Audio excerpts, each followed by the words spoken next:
नमस्ते दोस्तों। तो आज हमारा मानव जनन का लेक्चर नंबर 3 है। हमने क्लास 12 का जूलॉजी पोर्शन पढ़ना शुरू किया है। पिछले क्लास में हम लोगों ने टेस्टिस के बारे में देखा था। हम पढ़े थे कि टेस्टिस का जो सबसे आउटर लेयर होता है वो सघन आवरण, जिसको हम ट्यूनिकल विजुनिया कहते हैं। हम पढ़े थे कि टेस्टिस एक थैलीनुमा संरचना प्रेजेंट रहता है, जिसको हम क्या बोले थे, विल्सन कोष। आपको बताए थे ये रहा आपका स्क्रोटम विल्सन कोष। इसके अंदर क्या पाया जाएगा, विल्सन पाया जाएगा। इस स्क्रोटम का क्या काम बताए थे आपको कि ये विल्सन के तापमान को 2 से 2.5 डिग्री सेल्सियस बॉडी टेम्परेचर से कम करके रखेगा, जो कि क्या होता है, शुक्राणु जनन के लिए आवश्यक होता है। हम पढ़े थे। देन हम लोग इंटरनल स्ट्रक्चर टेस्टिस का पढ़ लिए थे। देखे थे कि ट्यूनिकल विजुनिया होता सघन आवरण, वो टेस्टिस को 250 भाग में बांटेगा, जिसको हम लोग क्या बोले थे, विल्सन पालिका बोले थे। हम बताए थे आपको कि एक विल्सन पालिका में 1 से लेकर के 3 अति कुंडलित संरचना पाई जाती है, जिसको हम क्या बोले थे, शुक्रजनक नलिका। उसी शुक्रजनक नलिका में क्या होगा जी, शुक्राणु का निर्माण होगा। याद रखिएगा, शुक्राणु कैसा होता है, अगुणित या द्विगुणित। तो याद रखिएगा, शुक्राणु अगुणित होता है, यानी कि हैप्लोइड होता है, एन कंडीशन। ठीक। देन हम लोग शुक्रजनक नलिका के बारे में पढ़ना शुरू किए थे। हम आपको बताए थे कि शुक्रजनक नलिका का जो बाहरी अवकाश होता है, जगह होता है, उसको हम क्या बोले थे, अंतराली अवकाश बोलते हैं। उसमें अंतराली कोशिका या लीडिंग कोशिका पाई जाएगा। कुछ रुधिर कोशिकाएं भी पाई जाती है, जो हम पिछले क्लास में बताए तो हम यहाँ लिख दिए हैं।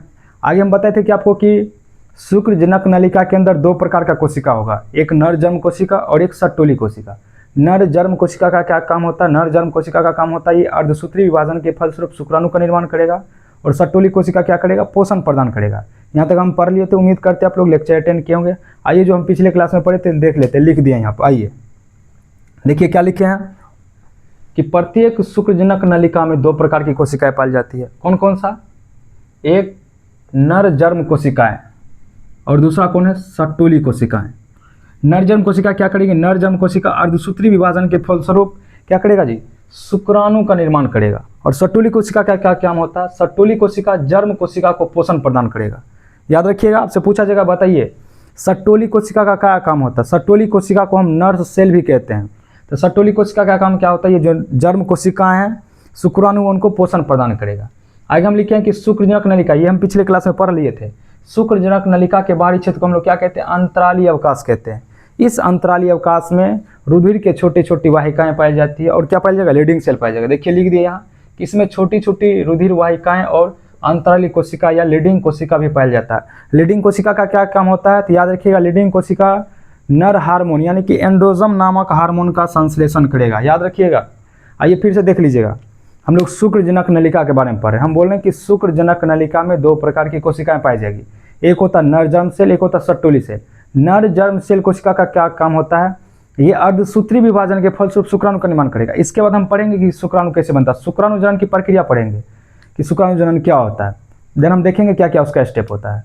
तो ये नर जर्म कोशिका क्या करेगा, अर्धसूत्री विभाजन के फलस्वरूप शुक्राणु का निर्माण करेगा, और सट्टोली कोशिका क्या करेगा, उस नर जर्म कोशिका को पोषण प्रदान करेगा। तो लिख लिए यहाँ तक।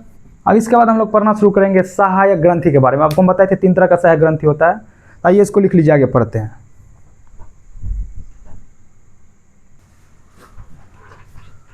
तो आइए आगे हम देखते हैं सहायक ग्रंथि के बारे में। आपको हम बताए थे सहायक ग्रंथि 3 प्रकार के होते हैं। कौन कौन सा, आइए देख लीजिएगा।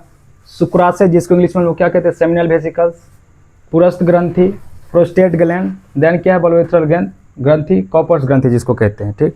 आइए देखते हैं इसके बारे में। सबसे पहले देखिए क्या लिखे हैं, शुक्राशय। बताइएगा ये सहायक ग्रंथि जो है ये प्राथमिक यौनांग है या द्वितीयक यौनांग है। तो आपको हम बताए थे ये क्या है, द्वितीयक यौनांग है। देखिए क्या लिखे हैं शुक्राशय के बारे में, इसका स्थान कहाँ है, मूत्राशय के पीछे। जब हम लोग नर जनन तंत्र का फिगर बताएंगे वहाँ ये सारे ग्रंथि को हम दिखा देंगे कि कहाँ कहाँ उपस्थित रहता है। ठीक। तो अभी देख लीजिएगा शुक्राशय कहाँ उपस्थित रहेगा, मूत्राशय के बगल में। ये आपसे पूछा जाएगा, बताइए शुक्राशय 1 होता है या 2, यानी कि पेयर होता है कि अनपेयर। तो याद रखिएगा ये पेयर में होता है, जोड़ा में होता है 2। पिछले क्लास में हम लोग देखे थे। इसका कार्य क्या होता है, इंपॉर्टेंट है, याद रखिएगा शुक्राशय ग्रंथि का क्या काम है। तो देखिए क्या लिखे, यह पोषक तत्वों से भरपूर होता है, एक तरल पदार्थ का स्राव करते हैं, मुख्य रूप से फ्रुक्टोज। इस फ्रुक्टोज का क्या काम होता है कि जब शुक्राणु निकल रहा होता है, एक्सक्लेन मतलब क्या होता है, निकलना। जब निकल रहा होता है तो उसको क्या करता है जी, पोषण प्रदान करता है। फिर से देखिए शुक्राशय ग्रंथि का हम काम देख रहे हैं। क्या लिखे हैं, यह पोषक तत्वों से भरपूर एक तरल पदार्थ का स्राव करता है, जिसमें मुख्य रूप से क्या होगा, फ्रुक्टोज होगा, जो स्खलन मतलब होता है निकलना के दौरान शुक्राणु को पोषण देता है। आगे लिखे हैं कि इस द्रव में अन्य पदार्थ भी होता है जो शुक्राणु की गतिशीलता को बढ़ाता है। आपको हम आगे पढ़ाएंगे निषेचन के बारे में। निषेचन क्या होता है, नर तथा मादा युग्मक के संलयन को निषेचन कहते हैं। निषेचन क्या होता है, हम बता रहे हैं आपको कि नर तथा मादा युग्मक के संलयन को निषेचन कहते हैं। अच्छा रहा ना, तो निषेचन किसको कहेंगे हम, नर तथा मादा युग्मक के संलयन को निषेचन कहेंगे। आगे हमको आपको पढ़ाएंगे कि निषेचन के लिए यह जरूरी है कि एक समय पर अंडाणु और शुक्राणु मिले। उसके लिए क्या होना चाहिए, शुक्राणु में गति होना चाहिए, गतिशीलता होना चाहिए, तब जाके क्या होगा, निषेचन होगा। तो ये शुक्राशय क्या करता है, शुक्राणु के गति को भी क्या करता है जी, बढ़ा देता है। अगला लिखे हैं पुरस्थ ग्रंथि के बारे में। पुरस्थ ग्रंथि का लोकेशन कहाँ है, देखिए क्या लिखे, मूत्राशय के नीचे। जो यूरिनरी ब्लैडर होता है मूत्राशय होता है उसके जस्ट नीचे होता है। जब हम नर जनन तंत्र पढ़ाएंगे वहाँ सर इसको हम दिखा देंगे। शुक्राशय क्या होता है, एक जोड़ा होता है, लेकिन याद रखिएगा ये अनपेयर होता है, यानी कि एक होता है संख्या में। इसका काम क्या होता है, यह वीर्य को मूत्रमार्ग में धकेलने में मदद करता है। जो वीर्य होता है स्पर्म फॉर्मेशन होता है। अभी आपको हम बताएंगे वीर्य क्या होता है, स्पर्म क्या होता है, सेमिनल प्लाज्मा क्या होता है। अभी याद रखिएगा यह वीर्य को क्या करेगा, मूत्रमार्ग में धकेलने में मदद करता है। अगला लिखे हैं बल्बोयूरेथ्रल ग्रंथि, या इसी को हम क्या कहते हैं, कॉपर्स ग्रंथि कहते हैं। इसका लोकेशन कहाँ होता है, ये मूत्रमार्ग के बगल में पाया जाता है। याद रखिएगा शुक्राशय ग्रंथि एक पेयर, पुरस्थ ग्रंथि एक पेयर, बल्बोयूरेथ्रल ग्रंथि ये भी क्या होता है जी, अनपेयर। तो देखिए आगे हम क्या लिखे हैं, बल्बोयूरेथ्रल ग्रंथि के बारे में। याद रखिएगा ये मूत्रमार्ग के बगल में प्रेजेंट होता है। ये पेयर होता है यानी कि जोड़ा होता है दो। याद रखिएगा शुक्राशय ग्रंथि दो, बल्बोयूरेथ्रल ग्रंथि दो, जबकि पुरस्थ ग्रंथि क्या होता है, एक होता है। ठीक, इसका क्या काम होता है, यह क्षारीय द्रव स्रावित करता है जो शुक्राणु को मूत्र के अम्लीय प्रभाव से बचाता है। आपको पता है कि हमारा जो यूरिन होता है वो क्या होता है, एसिडिक अम्लीय होता है। आप कैसे पता कर पाइएगा, आप क्या करिएगा, किसी जगह आप एक जगह आप बार बार यूरिन डिस्चार्ज करिएगा कि देखिएगा वहाँ पर जो भी घास होता है वो क्या होता है, जल जाता है। इसका मतलब क्या है जी, यूरिन अम्लीय होता है। तो ये बल्बोयूरेथ्रल ग्रंथि का क्या काम होता है, ये क्षारीय द्रव स्रावित करेगा जो शुक्राणु को क्या करेगा, अम्लीय प्रभाव से बचाएगा। नहीं तो शुक्राणु क्या होगा, मर जाएगा। जब शुक्राणु मर जाएगा तो फिर निषेचन नहीं हो पाएगा, निषेचन नहीं हो पाएगा तो क्या होगा, फिर गर्भधारण नहीं हो पाएगा। तो फिर से देख लीजिएगा, हम सहायक ग्रंथि के बारे में पढ़ रहे हैं। सहायक ग्रंथि तीन होते हैं, सेमिनल वेसिकल्स, प्रोस्टेट ग्लैंड और बल्बोयूरेथ्रल ग्लैंड, या उसी को हम कॉपर्स ग्लैंड कहते हैं। याद रखिएगा शुक्राशय दो होता है, पुरस्थ ग्रंथि एक होता है, बल्बोयूरेथ्रल ग्रंथि दो होता है। इसका काम याद रखिएगा, शुक्राशय क्या करेगा, ये पोषक तत्वों से भरपूर होता है जिसमें मुख्यतः फ्रुक्टोज पाया जाएगा। ये क्या करेगा, स्खलन के दौरान शुक्राणु को पोषण प्रदान करेगा। अगला काम याद रखिएगा कि इस द्रव में अन्य पदार्थ भी होते हैं जो शुक्राणु की गतिशीलता को बढ़ाता है, जो निषेचन के लिए जरूरत होता है। पुरस्थ ग्रंथि के बारे में याद रखिएगा, यह मूत्राशय के नीचे अनपेयर होता है। इसका काम क्या होता है, यह वीर्य को मूत्रमार्ग में धकेलने में मदद करेगा। बल्बोयूरेथ्रल ग्रंथि मूत्रमार्ग के बगल में पाया जाएगा, ये संख्या में दो होता है, पेयर होता है। इसका काम क्या होता है, ये शुक्राणु को अम्लीय प्रभाव से बचाएगा। जो हमारा यूरिन में एसिडिक होता है, अम्ल होता है, वो क्या करेगा, क्षारीय द्रव को स्रावित करके उसको बचाएगा। आइए इसके बाद हम लोग पढ़ना शुरू करते हैं सहायक ग्रंथि के बाद। इसके बाद हम लोग पढ़ना शुरू करेंगे स्पर्मेटोजेनेसिस क्या होता है। तभी हम लोगों ने सहायक ग्रंथि के बारे में पढ़ लिया है। सहायक ग्रंथि तीन होते याद रखिएगा, prostate gland, Cowper's gland, seminal vesicles. फिर से सुन लीजिएगा, सेमिनल वेसिकल्स दो होते हैं, प्रोस्टेट ग्लैंड एक होते हैं, कोपर्स ग्रंथि दो होते हैं। उनका क्या काम होता है पढ़ लिया। अब आगे हम पढ़ रहे हैं कि शुक्रिय प्लाज्मा, सेमिनल प्लाज्मा क्या होता है। सुनिएगा ध्यान से, शुक्रिय प्लाज्मा क्या होता है, ये जो तीनों सहायक ग्रंथि है ना, इस तीनों से जो मिला के जो भी फ्लूइड निकलेगा, लिक्विड निकलेगा, उसी को हम क्या कह लेते हैं, सेमिनल प्लाज्मा। देखिए लिख दिया यहाँ, क्या लिखे हैं, शुक्रिय प्लाज्मा में सहायक ग्रंथि के कुल स्राव को, यानी कि उसे जो भी निकल रहा उसी को हम क्या कहते हैं जी, शुक्रिय प्लाज्मा कहते हैं। इस शुक्रिय प्लाज्मा में क्या क्या होगा, इसमें आयन होते हैं, एंजाइम्स होते हैं, फ्रुक्टोज होते हैं तथा म्यूकस होता है, जो शीशन को क्या करता है, स्नेहन में मदद करता है। स्नेहन मतलब समझ रहे हैं, लुब्रिकेशन। लुब्रिकेशन कहे का मतलब जब सेक्सुअल इंटरकोर्स होता है उस समय स्पर्म को इंसेमिनेट करने के लिए, यानी कि वीर्यसेचन के लिए उसमें क्या होना चाहिए, लुब्रिकेशन होना चाहिए। लुब्रिकेट होगा देन क्या होगा, स्पर्म आसानी से इंसेमिनेट हो पाएगा और फर्टिलाइजेशन की प्रक्रिया हो पाएगा। फिर से सुन लीजिएगा, हम बोले शुक्रिय प्लाज्मा क्या होता है, इसे सहायक ग्रंथि से जो भी कुल मिला के निकल रहा फ्लूइड उसको हम शुक्रिय प्लाज्मा कहते हैं। आगे बोलें कि इसमें आयन होता है, एंजाइम होता है, फ्रुक्टोज होता है, म्यूकस होता है, जो शीशन के स्नेहन में, यानी कि जब पेनिस का इरेक्शन होता है उसमें मदद करता है, ताकि सेक्सुअल इंटरकोर्स के दौरान वीर्य का क्या हो, स्थानांतरण आसानी से हो पाए।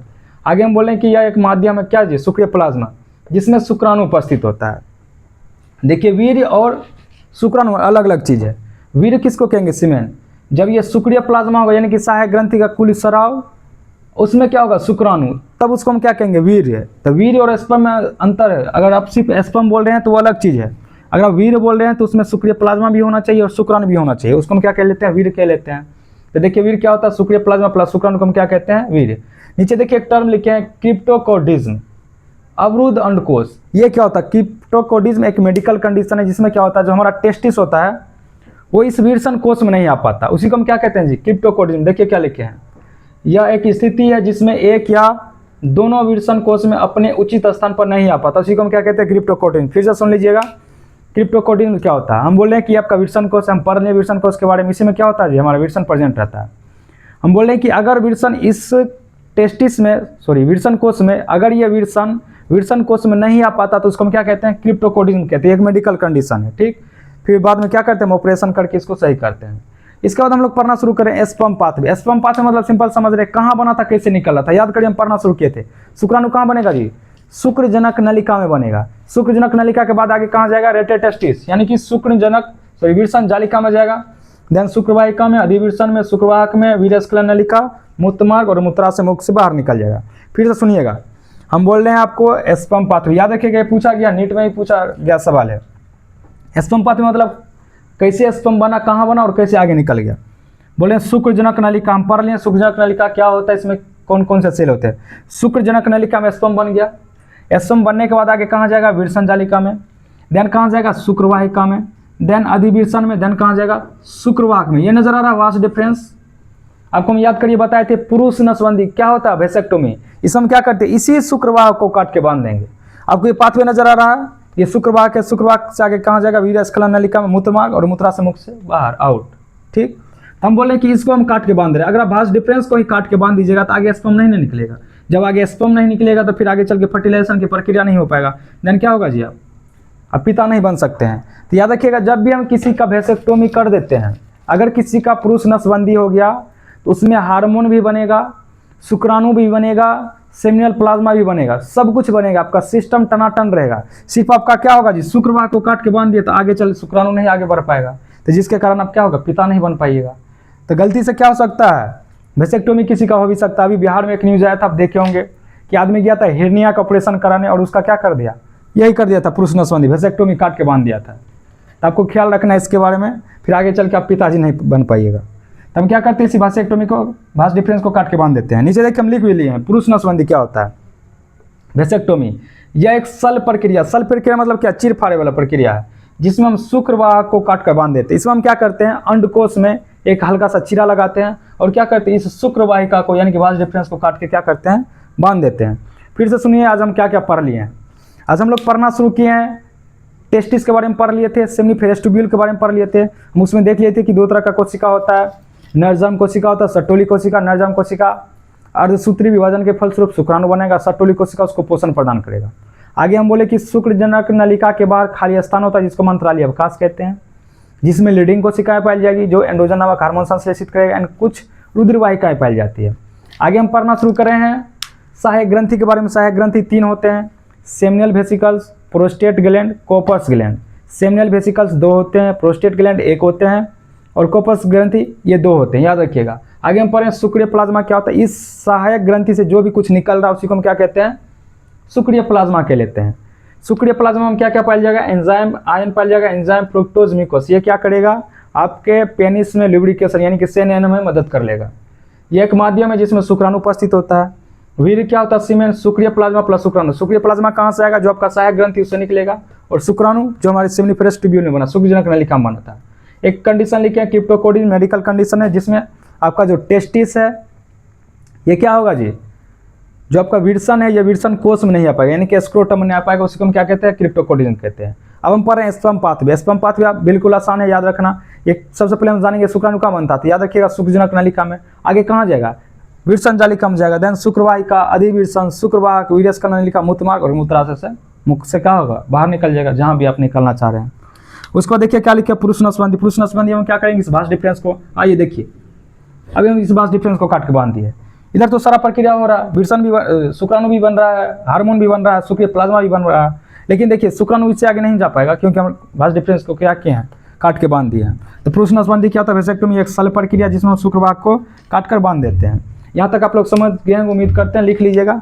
इसके बाद हम लोग पढ़ना शुरू करेंगे नर जनन तंत्र, बाहरी जो जनन तंत्र उसके बारे में, यानी कि पेनिस के बारे में पढ़ेंगे।